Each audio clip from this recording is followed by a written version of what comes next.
Y como decíamos hace un momento en el Salmo al inicio, que es bueno, que es agradable, que usted y yo podamos estar aquí reunidos para recibir, para exaltar, su nombre, para poder juntos como iglesia, como un cuerpo que somos en Cristo Jesús, podamos exaltarle, podamos bendecirle, podamos cantarle, podamos derramar nuestro corazón delante de Él a través de nuestro cántico, que sin duda alguna ministra también nuestro corazón, y que la alabanza pueda llegar de nuestros labios al tercer cielo, al trono de Dios. Y damos gracias porque, hermanos, podemos hacerlo y podemos exponer la palabra de Dios en este primer domingo de enero de este nuevo año que el Señor nos regala, del 2025, y una vez más sea usted bienvenido.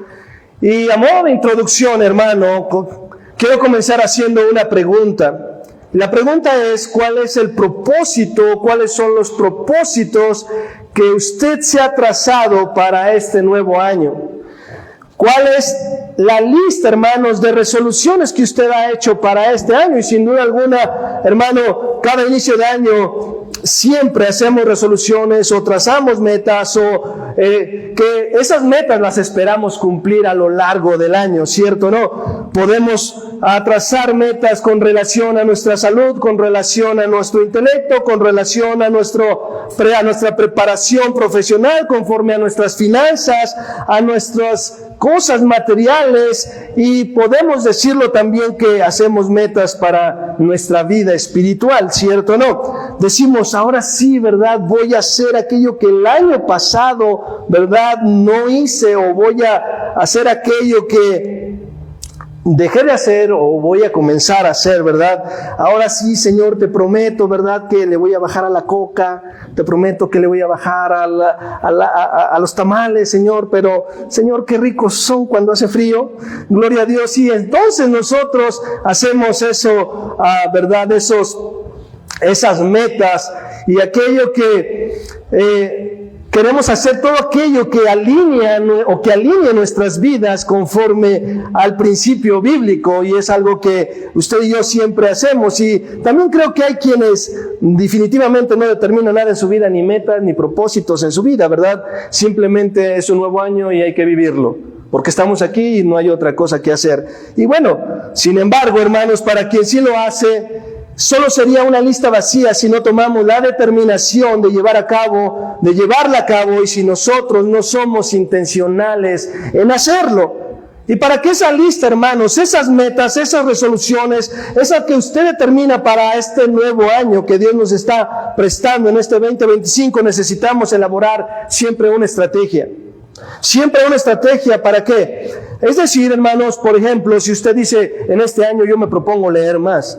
En este año yo me propongo leer, 100 libros, ¿verdad?, que edifiquen mi vida a nivel espiritual, pero también quizás a nivel profesional, hermano. Pero, sin embargo, usted y yo no vamos a poder lograr el objetivo si no trazamos un plan para poderlo hacer. Si usted y yo no trazamos un plan para poderlo hacer, hermanos, y podamos hacer un tiempo, ¿verdad?, para poder tener ese tiempo de lectura, un horario para poder leer, hermano, simplemente no vamos a lograr el objetivo.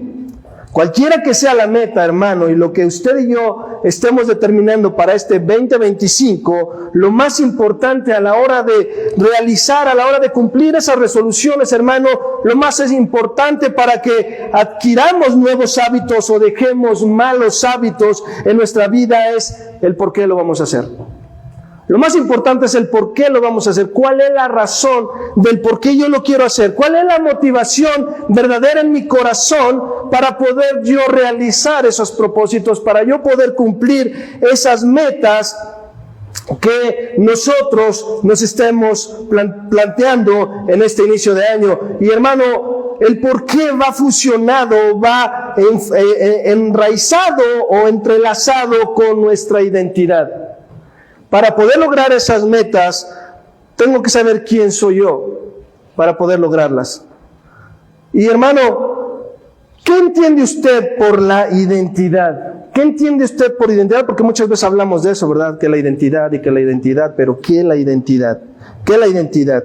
Hermano, la identidad son los rasgos propios que nos hacen ser quien somos. La identidad son los rasgos propios que nos hacen ser quien somos. Y en otras palabras, hermano, nuestra identidad es nuestra conciencia con respecto a nosotros mismos. ¿Sí? Lo que nosotros pensamos de nosotros mismos, lo que nosotros creemos de nosotros mismos. Hermano, no lo que cree la gente de nosotros mismos, porque la gente puede creer una cosa y nosotros creer otra cosa. La gente puede hablar de nosotros una cosa y nosotros ser otra cosa.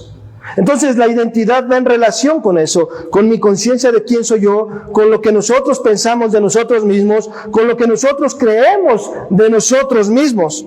Entonces, basado en esto, hermanos, podemos decir que para que realmente podamos cumplir la resolución, lo que estamos determinando para este año o hacer este año, se tiene que basar, hermano, todo en esa identidad, ¿sí? ¿En quién es usted? Y la pregunta es, ¿quién es usted? La pregunta es, ¿quién es usted? ¿Quién usted cree que es? ¿Sí? ¿Quién es usted? ¿Y por qué es importante saber quién soy yo? Porque eso es lo que realmente, hermano, me va a dar la motivación para poder lograrlo. ¿Sí? Y lo que me va a ayudar a mantenerme firme a lo largo del año, en el futuro. Hermano, a veces creamos metas simplemente decir, bueno, en este año tengo que ser mejor persona. Hermano, y eso no es lo que la Biblia nos manda a hacer. Es cierto, no que sea algo malo, no que tenga algo malo en que usted quiera ser mejor en este año de lo que fue el año pasado. Sin embargo, hermano, al momento de realizar todos estos propósitos o estas resoluciones, la motivación que va a haber en su corazón, la motivación que va a haber en su vida es entender y saber quién es usted en Cristo Jesús. ¿Quién es en Cristo Jesús? Entonces, ahora, déjeme darle un ejemplo para que esto pueda ser un poco más claro y entendible. Es decir, si usted dice, bueno, este año yo me propongo hacer ejercicio porque quiero mejorar mi salud, porque realmente quiero empezar a lubricar las rodillas, ¿verdad? Porque de tanto estar sentado a veces empiezan a oxidar las rodillas, ¿verdad? Y luego empieza todo el rechinido. Entonces, usted dice, bueno, para mejorar mi salud quiero comenzar a correr, ¿sí? Para mejorar mi salud yo quiero comenzar a hacer ejercicio. Y hermano, usted empieza a planificar. Es decir, yo me voy a parar a las 6 de la mañana, ¿verdad? Voy a correr 3 veces a la semana, ¿verdad? Voy a comenzar a poder involucrar a mi dieta ciertos alimentos que me van a ayudar a mejorar mi salud, hermano. Sin embargo, cuando usted logre su cometido, cuando usted logre su meta, hermano, usted deja de hacerlo. ¿Por qué? Porque usted no es un atleta, ¿o sí? Usted no es un atleta. Y a diferencia del atleta, hermano, el atleta, al saber que es atleta, él se prepara todo el tiempo, hermano. El atleta se prepara todo el tiempo, tiene una rutina de ejercicio, una cierta alimentación, y cuando compite en un maratón, hermano, el atleta sabe que esa competencia es una competencia, valga la redundancia, más en su vida. El atleta, hermano, nunca se ve como diciendo, ok, hoy voy a correr nada más 3 kilómetros y mañana voy a incrementar a 5 kilómetros. El atleta no se mira de esa forma. ¿Por qué? Porque el atleta no tiene la mentalidad de voy a comenzar a correr. El atleta, hermano, tiene la mentalidad de lo que es. Es un atleta y sabe que tiene que tener una disciplina en su vida. Entonces, ¿qué es lo que quiero decir con esto, hermano? Lo que quiero decir con esto, y lo que quiero que quede en su mente en este día, hermano, y lo que quiero que quede en su mente en este día es que no es lo mismo que usted diga que es cristiano porque solo viene a la iglesia. No es lo mismo que usted diga que es cristiano porque solo, hermano, trae la Biblia bajo el brazo.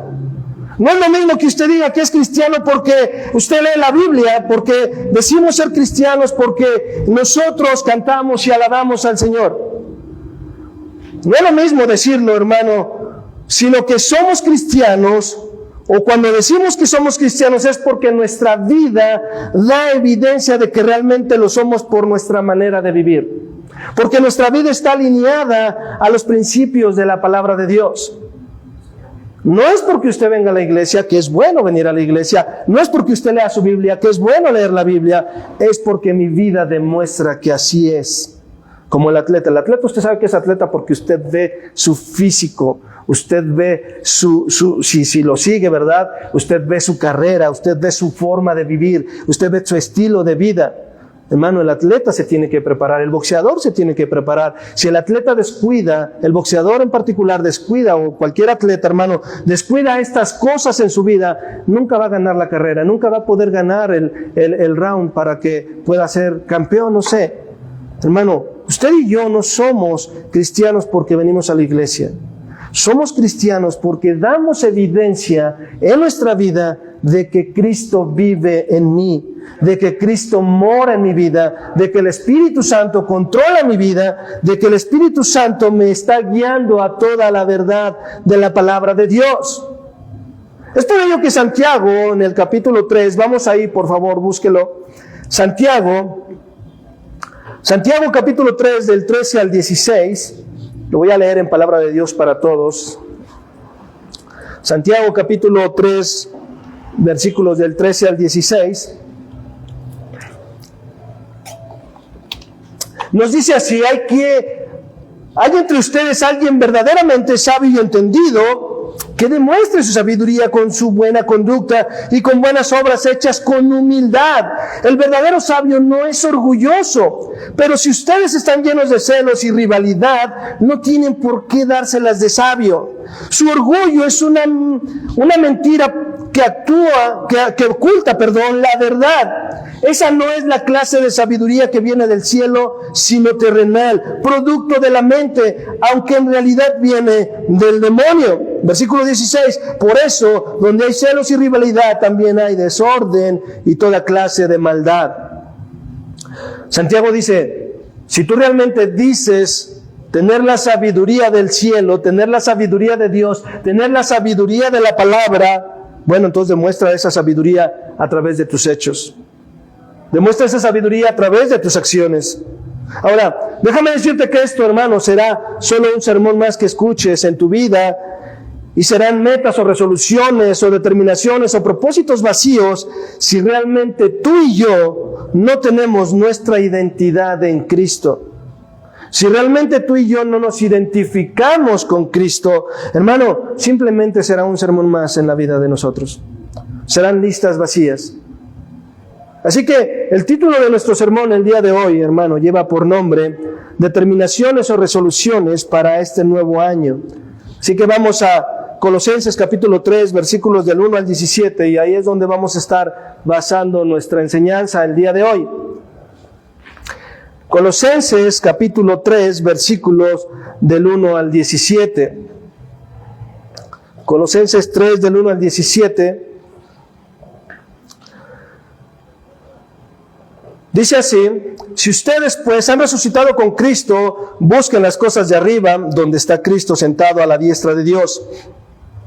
Pongan la mira en las cosas de arriba, no en las de la tierra, porque ustedes han muerto y su vida está escondida en Cristo, en Dios. Cuando Cristo, nuestra vida, se ha manifestado, entonces ustedes también serán manifestados con Él en gloria. Por tanto, consideren los miembros de su cuerpo terrenal como muertos a la fornicación, a la impureza, a las pasiones, los malos deseos y la avaricia, que es idolatría. Versículo 6. Pues la ira de Dios vendrá sobre los hijos de desobediencia por causa de estas cosas, en las cuales ustedes también anduvieron, dice Pablo a los colosenses, en otro tiempo, cuando vivían en ellas. Pero, dice Pablo, es decir, a pesar de eso, o aquí viene lo que Pablo le ordena, ahora desechen, dice, ok, vivían en esa parte, pero ahora lo que están reflejando ustedes es la ira, enojo, la malicia, insultos, lenguaje ofensivo de su boca. Dice, deséchenlos, dejen de mentir los unos a los otros, puesto que han desechado al viejo hombre con sus malos hábitos y se han vestido del nuevo hombre, el cual se renueva hacia un verdadero conocimiento conforme a la imagen de aquel que lo creó. Versículo 11, en esta renovación no hay distinción entre el griego y judío, circunciso e incircunciso, bárbaro, escita, esclavo o libre, sino que Cristo es todo y en todos. Entonces, ustedes como escogidos de Dios, santos y amados, revístanse de tierna compasión, bondad, humildad, mansedumbre y paciencia, soportándose unos a otros y perdonándose unos a otros si alguien tiene queja contra otro. como Cristo los perdonó, así también háganlo ustedes. Versículo 14. Sobre todas estas cosas, vístanse de amor, que es el vínculo de la unidad. Que la paz de Cristo reine en sus corazones, a la cual en verdad fueron llamados en un solo cuerpo. Y sean agradecidos. Que la palabra de Cristo habite en abundancia en ustedes con toda sabiduría, enseñándose y amonestándose unos a otros con salmos, himnos y canciones espirituales, cantando a Dios con acciones de gracias en sus corazones, y todo lo que hagan de palabra o de hecho, háganlo todo en el nombre del Señor Jesús, dando gracias por medio de Él a Dios el Padre. Vamos a orar. Padre, te damos gracias en este día, Señor. Gracias porque nos permites en esta mañana adorarte, bendecirte, Señor, y poder escudriñar tu palabra para que podamos entender y saber qué es lo que quieres para nuestras vidas. Y te ruego, Padre, que tu palabra pueda, Señor, ser expuesta de una manera clara, de una manera fiel, y que tu Espíritu Santo sea dándome dirección, Señor, para que sean tus palabras y no las mías, para que sea tu enseñanza y no la mía, Señor, y que, Señor, tu palabra corra en medio de los corazones, haciendo aquello por la cual tú le estás enviando el día de hoy, Señor, y que nuestros corazones, Padre, puedan ser transformados y conformados más al Cristo, nuestro Señor y Salvador, Padre. Hoy te lo pedimos, Padre, en el nombre de tu Hijo amado Jesucristo. Amén. Amén y amén. Hermanos, y estos textos que acabamos de leer nos muestran 4 resoluciones o 4 determinaciones o realidades con referencia a nuestra identidad en Cristo. Y eso solo puede ser una realidad si hemos sido salvos o salvados por Él. Esto solamente puede ser una realidad si el Padre te ha traído al Hijo. Y lo primero que Pablo nos dice es que debemos de hacer es tomar la determinación de buscar las cosas de arriba. Algo que tú y yo debemos de tomar en resolución o en determinación en este nuevo año es buscar las cosas de arriba. ¿Sí? Versículo 1 al 4 dice: si ustedes pues han resucitado con Cristo, busquen las cosas de arriba, donde está Cristo sentado a la diestra de Dios. Pongan la mira en las cosas de arriba, no en las de la tierra, porque ustedes han muerto y su vida está escondida en Cristo, en Dios. Cuando Cristo, nuestra vida, se ha manifestado, entonces ustedes también serán manifestados con Él en gloria. Y para los que hemos creído, hermanos, y hemos resucitado y hemos creído en Cristo, ser consecuentes con su resurrección significa no solamente creer en ella, sino también, hermanos, vivir en conformidad con ella. Debemos de vivir también en conformidad con ella. Y en este capítulo 3, Pablo nos remonta al momento en el cual comenzó, hermano, nuestra identidad en Cristo. Ahí en el capítulo 2, versículo 12 dice: habiendo sido sepultados con Él en el bautismo, en el cual también han resucitado con Él por la fe, en la acción del poder de Dios que lo resucitó de entre los muertos. ¿Cuándo fue cuando tú y yo venimos a esa identidad con Cristo? Cuando fuimos bautizados. ¿Cuándo fue cuando dimos testimonio público de que ahora pertenecíamos a la familia de Dios? ¿Cuándo fue cuando tú y yo nos pudimos identificar con Cristo? Cuando dimos el paso de fe y de obediencia al bautizarnos con Él. Porque recuerde que participamos de su muerte y de su resurrección. Morimos al pecado y ahora renacemos o resucitamos, ¿verdad? A una vida espiritual, a una vida que ahora puede agradar a Dios. Y en este texto, hermanos, el apóstol Pablo está contemplando la gloria de la obra y la persona de Jesucristo, animando a los colosenses en cuanto a su fe en Él. ¿Por qué? Porque en el capítulo 2 de esta misma carta, el versículo 20, Pablo les dice: si ustedes han muerto, entonces entiende que si hemos muerto, ¿verdad? Porque cuando estábamos en nuestros delitos y pecados y fuimos alcanzados por Él y fuimos transformados por Él, nosotros hemos muerto. Entonces entiende que hemos crucificado la carne con sus pasiones y deseos, porque ahora le pertenecemos a Cristo. La pregunta que surge aquí es: ¿realmente hemos muerto a eso? ¿Realmente tú y yo hemos muerto a nuestras pasiones, a nuestros deseos, y que ahora nosotros le pertenecemos a Cristo? Como dice Gálatas 5:24, nosotros ahora le pertenecemos a Él. Entonces, hermanos, hay una identidad con Él si lo hemos hecho. Debe haber una búsqueda de las cosas de arriba más que de las terrenales. En otras palabras, Pablo, hermano, nos está diciendo que no alcanzaremos la santidad de nuestra vida siguiendo las pautas legalistas y formas externas de los falsos maestros.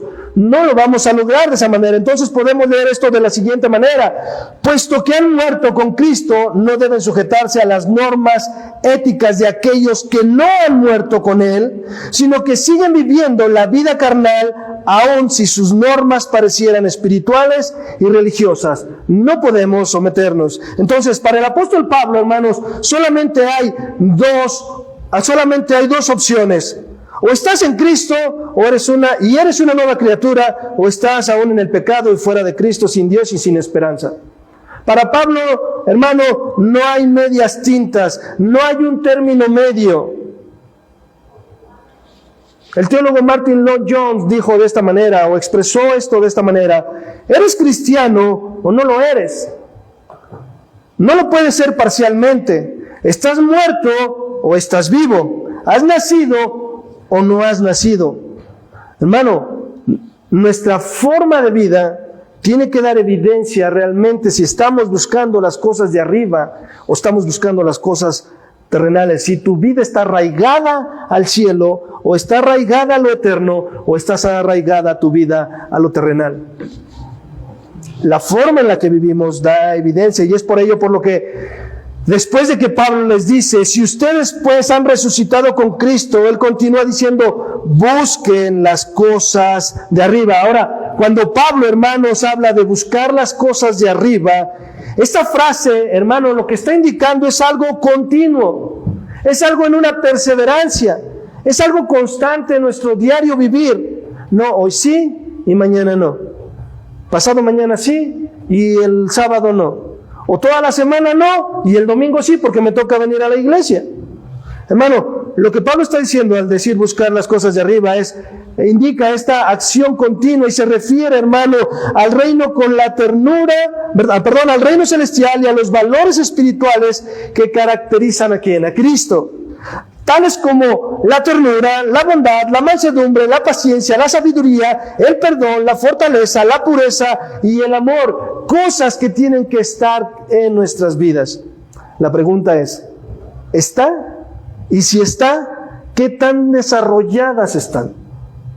¿Verdad? Porque a lo mejor la bondad la tienes así, pero la paciencia la tienes así. ¿Qué tanto estamos desarrollando esas cualidades que son de Cristo en nuestras vidas? Hermano, porque conforme vamos caminando, y lo hemos dicho, o puesto el ejemplo clásico como los hijos, entre más vas creciendo, más te vas pareciendo a los papás, ¿verdad? Ya sea al papá o a la mamá, en tus rasgos de carácter, en tu forma de expresión, en tu forma de caminar. Hermano, lo mismo, como hijos de Dios tenemos que ir pareciéndonos más a Cristo. ¿Qué tanto Cristo está siendo reflejado en tu vida y en mi vida? ¿Qué tanto del amor, de la pureza, de la ternura, de la mansedumbre, de la paciencia, de la sabiduría, del perdón, de la fortaleza, del amor está siendo reflejada en mi vida? ¿Qué tanto, hermanos? Que son cosas, hermanos, que el mundo no busca. El mundo no busca vivir de esa manera. Que los falsos maestros no buscan ni enseñar ni vivir de esa manera. De esa manera. Y mucho menos las sectas, ¿verdad? Mucho menos. Dice las Escrituras, tienen apariencia de piedad, pero niegan la eficacia de ella. ¿Sí? En el versículo 2 de nuestro texto base, Pablo dice: ponga la mira en las cosas de arriba, no en las de la tierra. Y con esto, hermanos, les da a entender que debían, hermanos, concentrar su interés, concentrar su atención, poner sus ojos en las cosas de arriba, en lo eterno y no en lo temporal. Y no en lo temporal. Vamos a segunda carta a los Corintios 4:18.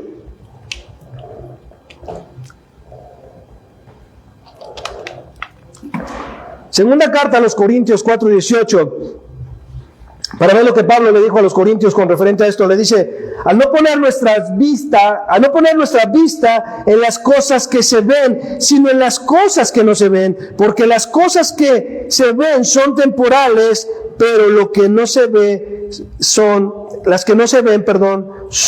eternas. Y a los filipenses les dijo en el capítulo 4, versículo 8, les dijo, y ahora, amados hermanos, una cosa más para terminar, concéntrense, pongan su interés, ocupen su mente ¿en qué? En todo lo que es verdadero, todo lo que es honorable, todo lo que es justo, todo lo que es puro, todo lo que es bello, todo lo que es admirable, y en estas cosas piensen con excelencia y que son dignas de alabanza. Entonces mi atención, hermano, no debe estar en mis preocupaciones. No porque no puedas preocuparte, pero mi esfuerzo, mi interés, mi mente se debe de ocupar ¿en qué? En poder agradar a Dios. Conforme a lo que Filipenses 4:8 dice, en pensar en todo lo honorable, todo lo que es verdadero, todo lo que es justo, todo lo que es puro, todo lo bello y todo lo admirable. En esas cosas te debes ocupar. En esas cosas. Entonces podemos concluir este punto diciendo que lo que Pablo está haciendo, hermanos, es invitarnos a tomar conciencia o hacer conciencia de nuestra nueva posición en Cristo, de nuestra identidad en Cristo y de la radical diferencia, ¿verdad?, que nos separa ahora de lo que antes éramos. Pero hermano, si no hay una identidad en Cristo, tú nunca vas a buscar las cosas de arriba. Tú siempre vas a estar procurando las cosas terrenales. Y no porque muchas de ellas sean malas, hermano, porque el trabajo es bueno. El poder tener buenas finanzas es bueno. El poder tener una buena preparación académica es bueno. El poder superarte en el trabajo es bueno. Pero no son en las cosas que tenemos que estar enfocados y enfatizando en nuestras vidas, sino en las cosas que nos preparan para la eternidad futura. Y esto, hermano, nos lleva al segundo punto, que es: debemos tomar la determinación de hacer morir el pecado en nuestras vidas. Debemos de hacer morir el pecado en nuestras vidas. Vamos al versículo 5 y 10 de nuestro texto base de Colosenses 3, y ahí deje una marca porque vamos a regresar ahí también. Vamos a estar yendo y viniendo. Dice: por tanto, consideren los miembros de su cuerpo terrenal como muertos a la fornicación, la impureza, las pasiones, los malos deseos y la avaricia, que son idolatría. Pues la ira de Dios vendrá sobre los hijos de desobediencia por causa, ¿verdad?, de estas cosas, en las cuales ustedes también anduvieron en otros tiempos cuando vivían en ellas. Pero ahora, dice versículo 8, desechen también todo esto. ¿Qué cosa? La ira, el enojo, la malicia, el insulto, la lengua ofensiva de su boca. Versículo 9, dejen de mentirse los unos a los otros, pues han desechado al viejo hombre con sus malos hábitos y se han vestido del nuevo hombre, el cual se renueva hacia un verdadero conocimiento conforme a la imagen de aquel que lo creó. Y la lista, hermanos, de obras malas que brotan de la naturaleza terrenal incluyen la fornicación, dice, la impureza, que es una perversión más amplia. Dice que son las pasiones desordenadas, los malos deseos, que son deseos ilícitos, y la avaricia, o la codicia, que dice Pablo que es idolatría. ¿Por qué? Porque busca la satisfacción en las cosas terrenales y no en las cosas celestiales. ¿Sí? Ahora escucha esto, hermano. El contentamiento es lo opuesto a la avaricia. El contentamiento es el resultado de confiar en Dios, y la base de confiar es el conocimiento de Él y de su propósito para tu vida. Hermano, tú no puedes confiar en alguien que no te demuestra confianza. Tú no puedes confiar en alguien, pero también tú no puedes confiar en alguien que no conoces. Entonces, por eso es la importancia de ¿qué? De conocer a Dios. Por eso es la importancia de acercarnos a Él, a su palabra. Y te repito lo que decía hace un momento: el contentamiento es lo opuesto a la avaricia. El contentamiento es el resultado de confiar en Dios, y la base de esa confianza es el conocimiento de Él y de su propósito para tu vida. Y escucha esto otro: la persona avara o codiciosa se rinde adoración a ella misma, mientras que la persona contenta adora a Dios. ¿Qué tan agradecido eres en tu vida con lo que Dios te da, con lo que Dios te permite tener? ¿O te afanas por tener algo que Dios ni siquiera quiere que tengas? ¿O te afanas por tener algo que piensas que ibas a encontrar tu identidad? ¿O piensas que te va a hacer algo, o te va a hacer alguien en la vida? Versículos 7 al 9 nos dice que como cristianos, los colosenses anduvieron o vivieron en esos malos caminos antes de conocer a Cristo. Y Pablo les ordena, hermanos, a no hacerlo más. Pero ahora desechen, dice Pablo, también todo esto en el versículo 8. Y la palabra que ahí aparece, hermano, como dejar o deshacerse, es la palabra griega apoteste. Apoteste. ¿Qué significa quitarse? Como si se tratara de un traje, ¿verdad? Y aquí se usa la aplicación y la ética que significa arrojarlo como una prenda sucia. ¿Usted qué hace cuando su ropa se ensucia? Usted se despoja, ¿verdad? Se la quita y la avienta al cesto de la ropa sucia. Yo espero que sí, ¿verdad? No la deje ahí tirada en el suelo, ¿verdad? Pero da esa impresión, o mejor dicho, lo que está apuntando Pablo es que así como nos despojamos de una ropa sucia, debemos también de despojarnos de ¿qué? Pablo dice, arrojen como una ropa o una prenda sucia la ira, el enojo, la maldicencia, los insultos, el lenguaje ofensivo de su boca, ya que no son adecuados ni van acorde a la vida cristiana, sino que son indecorosos para ellos, como dice Efesios 4:17 y 31. En el versículo 9 Pablo dice, dejen de mentirse los unos a los otros, puesto que han desechado al viejo hombre con sus malos hábitos. Y esto lo dice Pablo porque la veracidad, hermano, es un requisito ¿para qué? Es un requisito esencial para los que seguimos a Cristo, para los que nos identificamos con Cristo, para los que decimos seguir la verdad. ¿Y quién es la verdad? La verdad es Cristo, según Juan 4:6, dice, yo soy la verdad. Hermano, y si tú y yo estamos siguiendo la verdad, el dejar de mentir, es algo que tenemos que llevarlo a cabo en nuestras vidas. Ahora, Pablo nos da el remedio para que tú y yo podamos hacer morir el pecado, y esto nos lleva a nuestra tercera resolución o nuestra tercera realidad o determinación, la cual es, debemos tomar la determinación de abundar en la palabra de Dios. Hermano, ¿con qué limpiará el joven su camino? ¿Con qué limpiará el hombre su camino? Con la palabra de Dios, dice el salmista. Hermano, el pecado no se puede ir de nuestra vida nada más por decir ya no quiero pecar o ya no quiero hacer esto. Hermano, porque cuando tú desechas algo de tu vida, en automático algo lo suple, sea bueno o sea malo. Por eso Pablo le dice ahí en el versículo 16 que la palabra de Cristo habita en abundancia en ustedes. Ahora, ¿cuál es el resultado de que la palabra de Dios abunde en nuestras vidas? Que vamos a poder enseñarnos unos a otros con sabiduría de lo alto. Nos vamos a poder amonestar unos a otros con salmos, himnos, canciones espirituales, cantando a Dios con acción de gracias en nuestros corazones. Y aquí Pablo nos hace un llamado claro a que, hermano, como creyentes, la palabra de Cristo tenga un lugar central en nuestra vida diaria. Hermano, la palabra de Dios debe gobernar nuestra vida.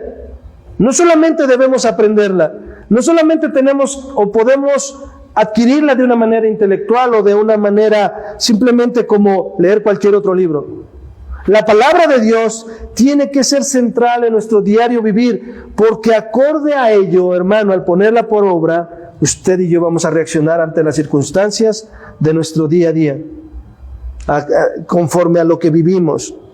Ya que la expresión habita en abundancia, hermanos, sugiere que la enseñanza de Cristo no debe ser algo superficial o ocasional, sino que debe estar profundamente arraigado en ¿qué? En nuestro corazón y en la mente de cada uno de los creyentes.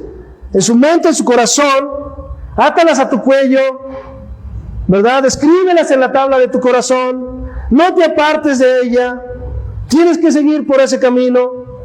Y hermano, le debemos dar el valor y la importancia que tiene porque es Dios hablándonos por medio de su palabra. Cuando tú rechazas la palabra de Dios, estás rechazando al autor de esa palabra. ¿Y quién es el autor de la palabra? Dios, por inspiración del Espíritu Santo que se la dio a los autores de cada libro. pero es la palabra de Dios. Y cuando tú y yo rechazamos la palabra de Dios, el consejo de Dios que viene en su palabra, estamos rechazando a Dios mismo en nuestras vidas. Alguien dijo, ¿quieres escuchar la voz? ¿Quieres escuchar la voz de Dios? Lee tu Biblia. Hermano, es que yo quiero escuchar la voz de Dios. Pues bueno, lea la Biblia, ¿verdad? No hay otra forma de escuchar la voz de Dios. El salmista lo expresó de esta manera, hermanos. Vamos al Salmo 119, 97, por favor. Salmo 119, 97. Recuerde que está entre Génesis y Apocalipsis para que lo encuentre rápido. Salmo 119, 97 dice: ¿Cuánto amo tu ley? Todo el día es ella mi meditación. ¿Cuánto amo tu ley?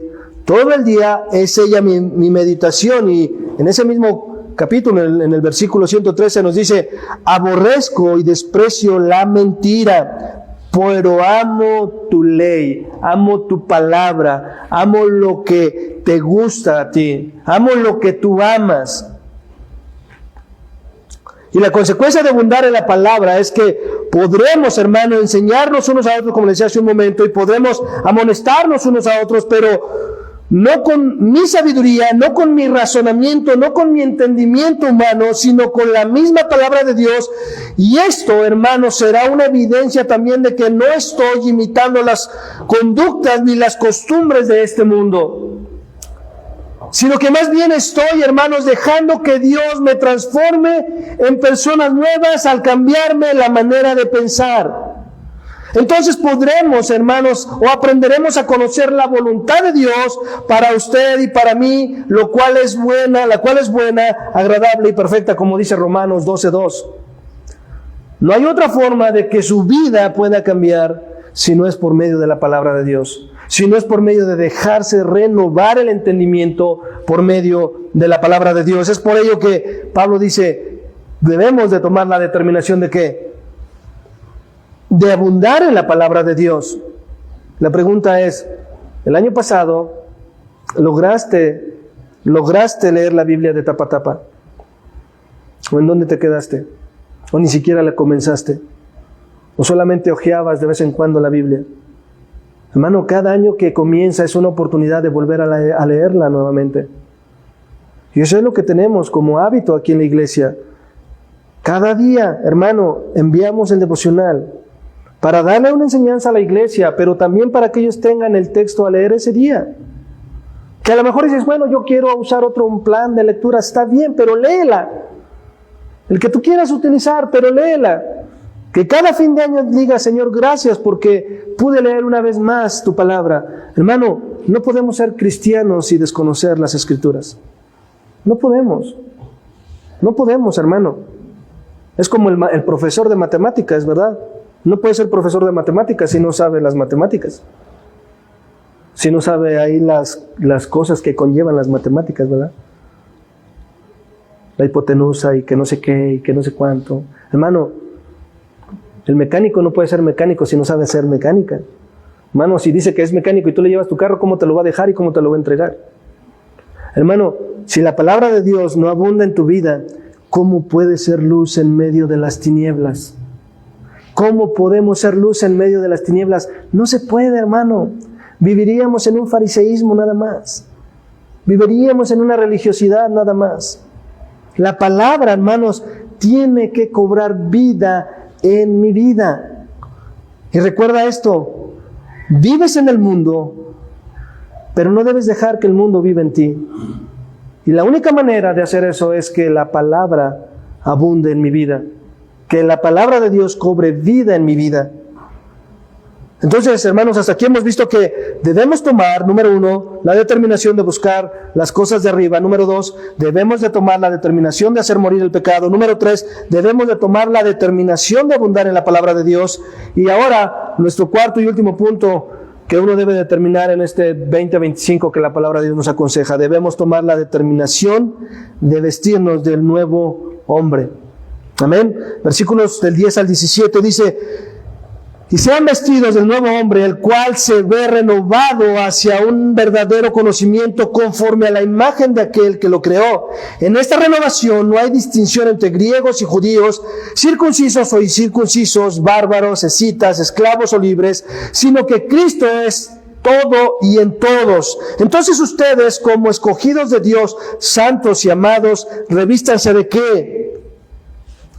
De compasión, de bondad, de humildad, de mansedumbre, de paciencia, soportándose unos a otros y perdonándose unos a otros si alguien tiene queja contra otro. Como Cristo los perdonó, dice, así también háganlo ustedes. Versículo 14, sobre todas estas cosas vístanse de amor, que es el vínculo de la paz. Ay, no, pastor, pídame todo menos eso. No puedo amar a mis enemigos. No puedo amar al que me hace daño. No puedo amar al que habla de mí. No puedo amar al que me ha dañado y que ha provocado una herida en mi corazón. Vístanse del nuevo hombre.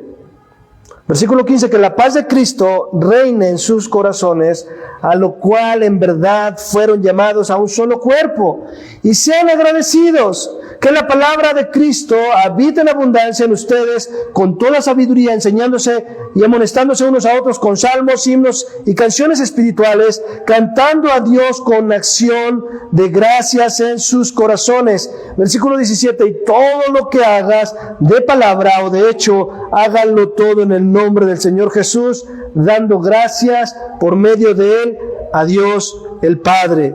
Y en este pasaje, hermanos, este pasaje se relaciona con lo que hablamos en el versículo 5 al 9, que expone aquello de lo cual, hermano, debemos despojarnos los creyentes. Y en el versículo 12 al 17 describe lo que debemos revestirnos. ¿Sí? Pablo ya dijo el 5 al 9, de eso quítenselo, deséchenlo, como un trapo sucio. Pero ahora en el 12 al 17 nos habla de lo cual nos debemos de revestir. Hermano, porque no solamente es quitar esos malos hábitos de nuestra vida, porque como le decía hace un rato, si usted quita algo de su vida, automáticamente, lo quiera o no, algo más va a rellenar ese hueco que usted deja en su mente. Sea bueno o sea malo, de algo se va a llenar.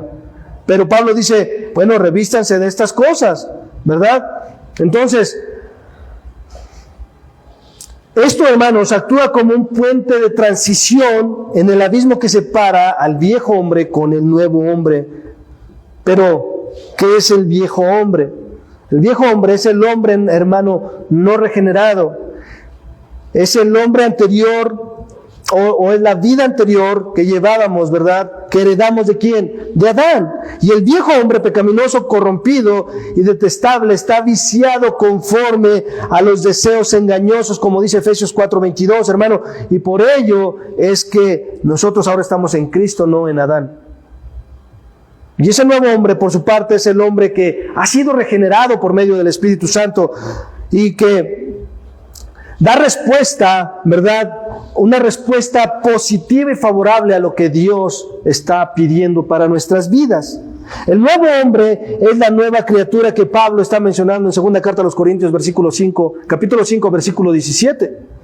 Todo aquel que está en Cristo, nueva criatura es. Todas las cosas viejas que dice pasaron. Entonces ese nuevo hombre, hermano, que Pablo está mencionando ahí, su andar es diferente al del mundo, como dice Efesios 4:17. Anda en amor, como dice Efesios 5:2. Anda en la luz de la verdad de Dios, como dice Efesios 5:8.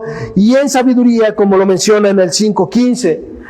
Ama la ley de Dios y el Hijo de Dios y al Hijo de Dios. Pero no solamente eso, hermano. También odia el pecado y procura la justicia. Y todos, hermano, tú y yo debemos de aborrecer lo malo y amar lo bueno, odiar al pecado y amar la santidad, aborrecer la mentira y amar la verdad. La Biblia, hermano, ve a los hombres de dos maneras, o en Cristo o en Adán. No lo ve de otra forma. No existe un punto intermedio. O somos de la vieja naturaleza o somos de la nueva naturaleza. O eres cristiano o no lo eres. Pero son los frutos, hermanos, del Espíritu Santo en tu vida lo que va a determinar eso. Y como decíamos en un inicio, no va a determinar que tú eres cristiano si lees la Biblia, no va a terminar si tú vienes a la iglesia, o solo porque tú digas que eres cristiano, o solo porque tú estés involucrado en las actividades de la iglesia, no quiere decir que tú eres cristiano. Ni siquiera, hermano, escucha esto, ni siquiera determina el que tú seas cristiano porque prediques arriba de un púlpito. Eso tampoco te hace cristiano. Ni porque tú enseñes la palabra de Dios, tampoco te hace cristiano.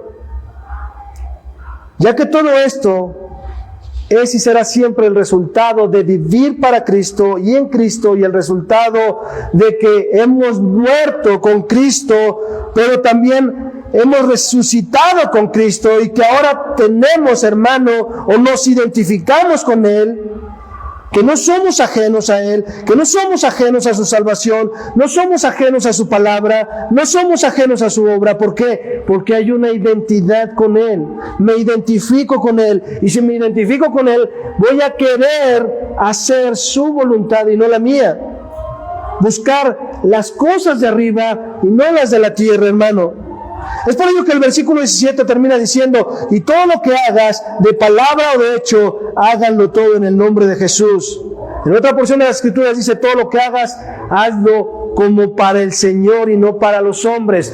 ¿Cómo desempeñas tú, no solamente dentro de la iglesia, sino en tu trabajo, donde Dios te ha plantado tus actividades? ¿Como para el Señor o como para ganar un poquito de jerarquía en la empresa?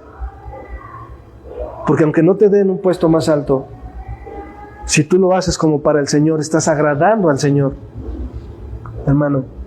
Y a veces el agradar al Señor me va a costar muchas cosas, como el despido, como el no aumento, como el desprecio, como el rechazo.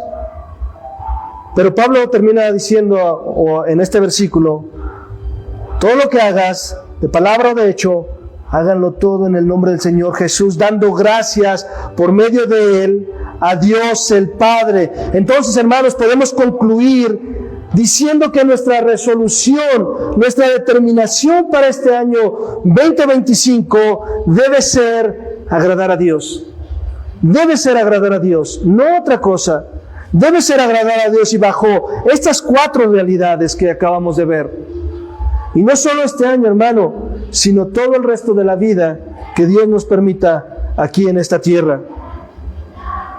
Todo el resto de la vida que Dios nos permita vivir sobre esta tierra. Amén. Cierra tus ojos. Padre, te damos gracias en el nombre de Jesús por tu palabra.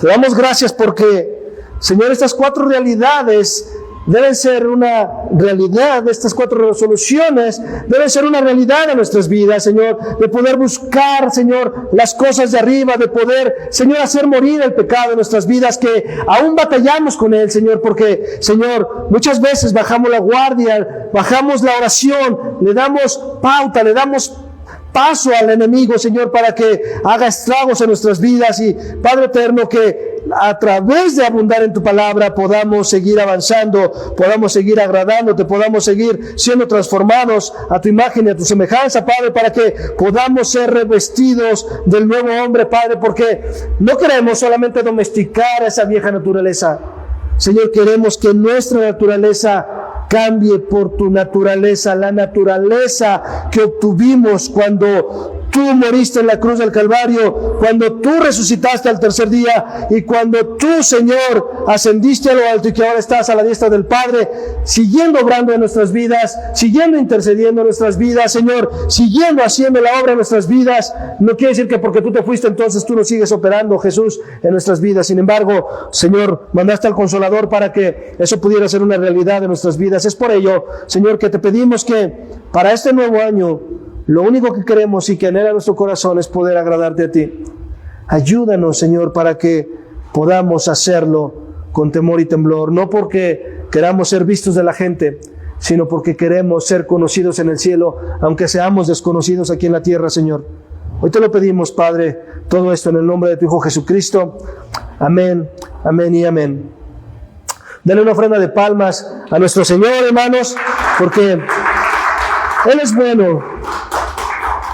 Y en esa bondad, ¿verdad?, nos permite iniciar de esta manera. Si Dios lo permite, nos vemos el próximo domingo, si Dios lo permite, hermano. Nos vemos aquí el próximo domingo y